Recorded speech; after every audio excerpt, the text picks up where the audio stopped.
Welcome back. આધુનિક તબીબી વિજ્ઞાનમાં હવે મૃત શરીરના અંગ બીજાના શરીરમાં ફિટ કરીને જીવનદાન આપવાનું શક્ય બન્યું છે.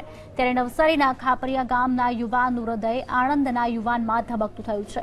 મહત્વની વાત તો એ છે કે એક હિન્દુ યુવકના હૃદયે એક મુસ્લિમ યુવકને જીવનદાન આપ્યું. આધુનિક તબીબી જગતમાં હવે આ અંગ ટ્રાન્સપ્લાન્ટ સફળ થઈ રહ્યું છે અને એક મૃત વ્યક્તિ પથારીમાં જીવન મરણ વચ્ચે ઝોલા ખાતા દર્દીને નવું જીવન આપતો જાય છે. ગણદેવી તાલુકાના ખાપરિયા ગામના યુવાન અમિત હળપતિનું એક સપ્તાહ પહેલા અકસ્માતમાં મોત થયું હતું. ત્યારે અંગદાનની જાગૃતિને કારણે સુરતી ડોનેટ લાઈફ સંસ્થાના પ્રયાસોથી અમિતના પરિવારજનોએ તેના અંગોનું દાન કરવાનો નિર્ણય કર્યો હતો.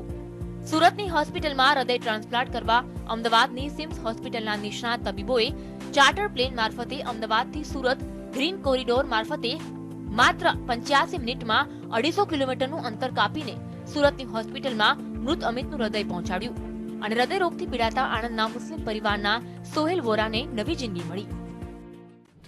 એનું હૃદયની પમ્પિંગ કેપેસિટી ખૂબ જ ઓછું હતું, વર્કિંગ ખૂબ જ ઓછું હતું. એને પેસમેકર પણ મૂકવામાં આવ્યું હતું અને નવેમ્બર 2016થી એ હૃદય ટ્રાન્સપ્લાન્ટની રાહ જોઈને ઊભો હતો. એનામાં ટ્રાન્સપ્લાન્ટ કરવામાં આવ્યું છે. ડોનેટ લાઈફ સંસ્થા અંગદાન અંગે લોકોમાં જાગૃતિ ફેલાવવાનું કામ કરે છે.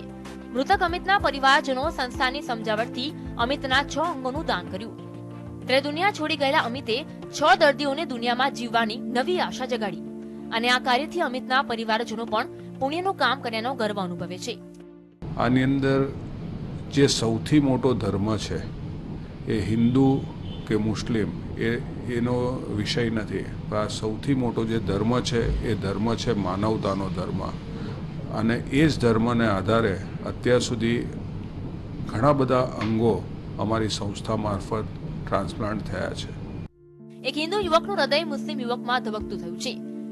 ત્યારે અમિતના પરિવારજનો પણ જાણે સોહેલમાં અમિત જીવતો જ છે તેવો પણ અહેસાસ કરે છે. અંગદાન કરીને માનવતાની મહેક પ્રસરાવવાનો એક ઉત્તમ દાખલો છે. આધુનિક તબીબી વિજ્ઞાને કોમ જાતિ વચ્ચે કડવાશની રેખા ભૂસવાની કેવી તાકાત છે તેનું આ ઉદાહરણ છે. નવસારીથી રાજેશ રાણા સાથે સુરતથી રાકેશ બ્રહ્મભટ્ટ, GSTV.